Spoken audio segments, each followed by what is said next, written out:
I want to get back to all these questions with former Justice Department prosecutor Jim Trusty. James, good afternoon to you. Let's start with impeachment. How frivolous is this, or do you see it to be real? Well, I think it's real that it might be coming next week, but I do think it's a real exercise in frivolity. I mean, look, the first impeachment process, I feel very strongly, cheapened the process. It was a misguided effort to basically have a recall vote at Donald Trump's expense. And a lot of the people that watched it as legal observers, I think, reached the same conclusion that this really did cheapen the currency because there wasn't a clear crime that was committed to start this in motion. You know, now we're in a position where 12 days out, politicians are stoking the flames of discontent by talking about impeachment and calling it a snap impeachment. That's an oxymoron. There shouldn't be any such thing as a snap impeachment when it's such a weighty constitutional moment. So it may happen. I think it's another on the House side. It could happen, downward. to be clear. It's not going anywhere in the Senate, right? Well, one would think not. I mean, they're not even in session. But I think Chad's comments about the process are right, that you essentially have an immediate handoff to the Senate for trial.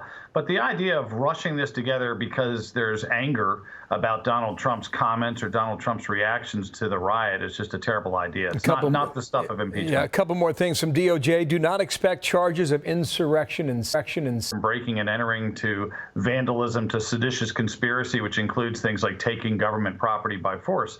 But I think all of us are going to be watching for individualized justice. That's the key. You're not guilty of anything because you stood on the Capitol steps. It's individualized to the people who broke in. So what did they have to do? What did they say? What does their social media reflect? What do the videos reflect? And then you make charging decisions that are hopefully divorced from political underpinnings, but based on facts and evidence. That's what the rule of law is all about. Two more questions here. 25th Amendment, word from the White House. Don't expect that from the VP Pence. You agree on that?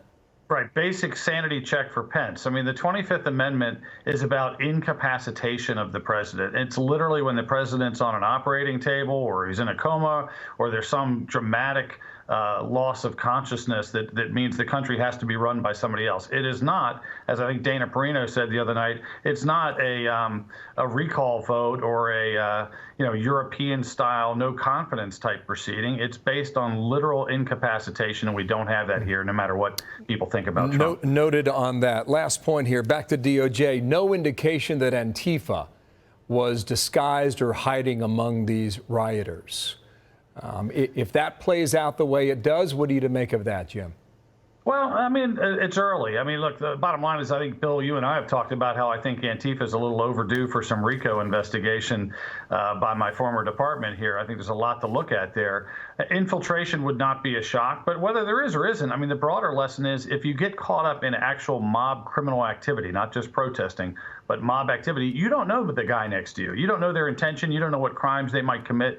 So, the broader lesson is when mob violence breaks out, everyone can lose no matter what their political ideology might be. Thank you, Jim. Jim Trusty, former DOJ. Thank you, sir, for running all that down today.